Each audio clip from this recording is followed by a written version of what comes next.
ఇక్కడ శ్వేతాచలం ఉపాధ్యక్ష రంగారావు అనే నేను బొబ్బిలి శాసనసభ సభ్యుడిగా ఎన్నికైనందున బొబ్బిలి కౌన్సిల్ యొక్క ఎక్స్ అఫీషియో మెంబర్ అయినందున శాసనం ద్వారా స్థాపితమైన భారత సంవిధానం యథార్థమైన శ్రద్ధానిష్టలు కలిగి ఉన్నందున భారతదేశం యొక్క సార్వభౌమతను మరియు అఖండతను సమర్థించిన నేను చేపట్టనున్న కర్తవ్యము శ్రద్ధాపూర్వకంగా నిర్వహించడం దైవసాక్షిగా ప్రమాణం చేస్తాను. జై శ్రీమన్నారాయణ. ఇవాళ గతం గుర్తు చేసుకుంటే చాలా భావోద్వేగానికి గురయ్యే పరిస్థితి. ఎందుకంటే ఇదే మున్సిపల్ చైర్మన్గా ఉన్నప్పుడు నాకు తీవ్రమైనటువంటి అనారోగ్యమైనప్పుడు డాక్టర్లు ఇంక మరి లాభం లేదు, మీ దగ్గర వాళ్ళు చెప్పేసుకోండి, బతికినా కొన్ని రోజులే బతుకుతారని డాక్టర్లు చెప్పినప్పుడు దగ్గర నుంచి ప్రజల యొక్క ఆశీస్సులతో ఆ భగవంతుడి దయ వల్ల వాళ్ళ బతికి రావడమే కాకుండా ఇవాళ శాసనసభ్యుడిని మళ్ళీ ఇదే మున్సిపల్ కౌన్సిల్ హాల్లో రావడం నిజంగా దేవుడు ఎంత గొప్పవడో, ప్రజల ఆశీస్సులు ఎంత గొప్పవో ఇవాళ నిరూపణ అవుతున్నాయని నేను తెలియజేసుకుంటున్నాను. అవాళ నేను మున్సిపల్ చైర్మన్గా సుమారు 3 సంవత్సరాలు అనారోగ్యంతో బాధపడినప్పటికీ అనేకమైనటువంటి కార్యక్రమాలు అవాళ బొబ్బిలి పట్టణానికి అందించగలిగాం. నేను మున్సిపల్ చైర్మన్గా ఉన్నప్పుడు అనేక మంది కౌన్సిలర్స్ ఇవాళ కౌన్సిల్లో కూడా ఉన్నారు. అవాళ అందరి సహాయ సహకారాలతో పార్టీలకు అతీతంగా వర్గాలకు అతీతంగా మనం అభివృద్ధి చేసుకున్నాం. ఆ రోజుల్లో తప్పకుండా ఇవాళ మా మీద ఒక బహుత్తరమైనటువంటి బాధ్యత ఉంది. ఎందుకంటే బొబ్బిలి రాజకీయ చరిత్రలో బొబ్బిలి నియోజకవర్గం పుట్టిన దగ్గర నుంచి ఎవరికి రాని మెజార్టీ బొబ్బిలి నియోజకవర్గ ప్రజలు నాకు ఇచ్చారు. అందులో ముఖ్య పాత్ర బొబ్బిలి మున్సిపల్ ఓటర్స్ నుంచి 18,000 పెన్షన్లకు మెజార్టీ నాకు ఇచ్చారంటే పార్టీలకు అతీతంగా వర్గాలకు అతీతంగా కులాలకు అతీతంగా సోదరుడు మురళి చెప్పినట్లుగా నాకు ప్రజలు ఓట్లు వేయడం వల్ల నాకు ఈ అవకాశం కల్పించింది, నాకు ఈ అవకాశం దక్కింది, ఈ గౌరవం నాకు దక్కింది. తప్పకుండా ఇవాళ అందరికన్నా ఎక్కువ అందరినీ సమానంగా చూసుకుంటూ నియోజకవర్గం అంతటినీ కూడా అభివృద్ధి చేసుకుంటూ బొబ్బిలి పట్టణం మీద బొబ్బిలి పురపాలక సంఘం మీద ఒక పెద్ద బాధ్యత నా మీద ఉందని నేను ఇవాళ సగర్వంగా చెప్పుకుంటున్నాను. తప్పకుండా అభివృద్ధి విషయంలో ఎట్టి పరిస్థితుల్లో మీకు అందరికీ తెలుసు, మంచి చేయడం 10 మందికి ఉపయోగపడే పనులు చేయడం నాకు ఒక వ్యసనం.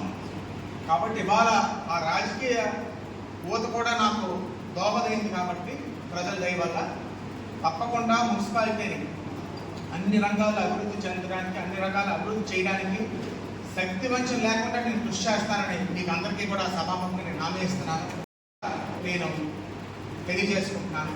ముఖ్యంగా త్రాగునీరు సమస్య ఏదైతే ఆల్రెడీ ఒకసారి వెళ్ళి హెడ్ వాటర్ వర్క్స్ని విజిట్ చేయడం కూడా జరిగింది.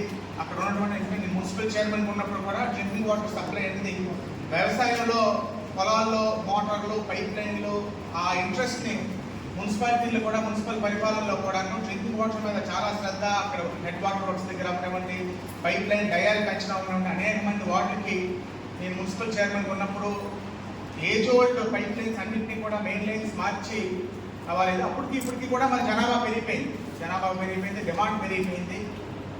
నా ముందు చేసినటువంటి పాలకులు చేసింది నా టైంలో సరిపోలేదు, నేను చేసింది ఇప్పుడు సరిపోకపోలేదు. ఎందుకంటే బొబ్బిలి గిరిజనాభివృద్ధి చెందుతున్న పట్టణం, పాపులేషన్ పెరుగుతుంది, అన్నీ ఉన్నాయి. కాబట్టి తప్పకుండా అన్నింటినీ గాడిలో పెట్టడానికి ఏదైతే సువర్ణముఖి నది నుంచి వాటర్ స్కీమ్ ఏదైతే ఉందో దాన్ని శాంక్షన్ చేసుకుంటే తప్ప, దాన్ని మంజూరు చేసుకుని పూర్తి చేసుకుంటే తప్ప మనం ఎట్టి పరిస్థితిలోనే ఈ తాగునీరు సమస్య మన నియోజకవర్గంలో మన బొబ్బిలి పట్టణంలో మనం పరిష్కరించలేము. దాంతోపాటు నేను మన అలంరాజు గారి వీధులు అవగానే అప్పేపేట తక్కువ ఉన్నప్పుడు, కరెంట్ పోయినప్పుడు, లేకపోతే పైప్ లైన్ రిపేర్స్ అయినప్పుడు చాలా ఉపయోగపడుతున్నాయి. సుమారు 2-3 వీధులు వచ్చి అప్పేపేట ఊరంతా ఉపయోగపడుతుంది. అలంరాజు గారి వీధిలో ఉన్నది అయితే 2-3 వీధులు అప్పుడు బాగా ఉపయోగపడుతుంది. పోర్టబుల్ డ్రింకింగ్ వాటర్ జియాలజిస్ట్ తీసుకొచ్చి పోర్టబుల్ డ్రింకింగ్ వాటర్ బొబ్బిలి పట్టణ పరిధిలో ఎక్కడ ఉన్నాయో చూస్తే పైలట్ వాటర్ సప్లై స్కీమ్స్ పెడితే మెయిన్ స్కీమ్ మీద కూడా కొంత ప్రెషర్ తగ్గుతుంది, చాలా వరకు ఉపయోగపడుతుంది నా సూచన. రోడ్ వైడనింగ్ సమస్య ఏదైతే ఉందో తప్పకుండా రోడ్ వైడనింగ్ చేయవలసిన చాలా ఆవశ్యకత ఉంది. తప్పకుండా దానికి అవసరమైనటువంటి నిధులు మంజూరు చేయడానికి నేను నా వంతు కృషి చేస్తానని మరి తప్పకుండా ప్రజలకి, అదేవిధంగా ప్రజాప్రతినిధులందరికీ కూడా నేను తెలియజేసుకుంటున్నాను. అవుట్ సైడ్ కాలనీస్, కొత్తగా డెవలప్ అయినటువంటి కాలనీస్లో మౌలిక వసతులు చాలా లోటుగా ఉంది. అనేకమైనటువంటి కాలనీస్, కొత్త కొత్త కాలనీస్ వస్తున్నాయి. బొబ్బిలిలో స్థిరపడాలి, బొబ్బిలిలో నివాసం ఉండాలనేటువంటి ఆశతోని మన బొబ్బిలి నియోజకవర్గ గ్రామీణ ప్రాంతమే కాదు, మన భారతీయపురం డివిజన్లోనే గ్రామీణ ప్రాంతం అంతా కూడా, సాలూరు ప్రాంతం అవనివ్వండి, పార్టీపురం ప్రాంతం అవనివ్వండి, గురపాం ప్రాంతం అవనివ్వండి, బొబ్బిలిలోనే స్థిరపడాలనేటువంటి ఆకాంక్షతోని మరి ఇళ్ల స్థలాలు కొనుక్కొని వస్తున్నారు. చుట్టుపక్కల న్యూ కాలనీస్ అన్నింటినీ కూడా మనం డెవలప్ చేయవలసిన అవసరం ఉంది.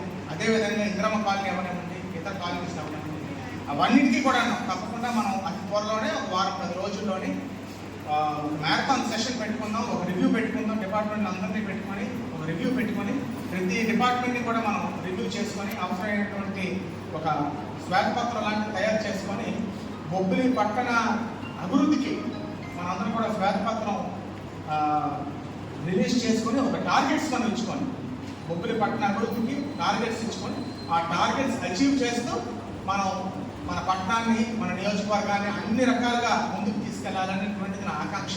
తప్పకుండా రివ్యూకి అందరూ కూడా, పార్టీ పెద్ద అందరు కౌన్సిలర్స్, అందరు అధికారులు వస్తే తప్పకుండా రివ్యూ మనం కండక్ట్ చేసుకొని మీ సలహాలు సూచనలు కూడా ఇవ్వండి. అందరు సలహాలు సూచనలు ఇస్తే మనం అందరం కూడా మన పట్టణాన్ని ముందుకు తీసుకెళ్దాం. మరి ఇవాళ కౌన్సిల్ మీటింగ్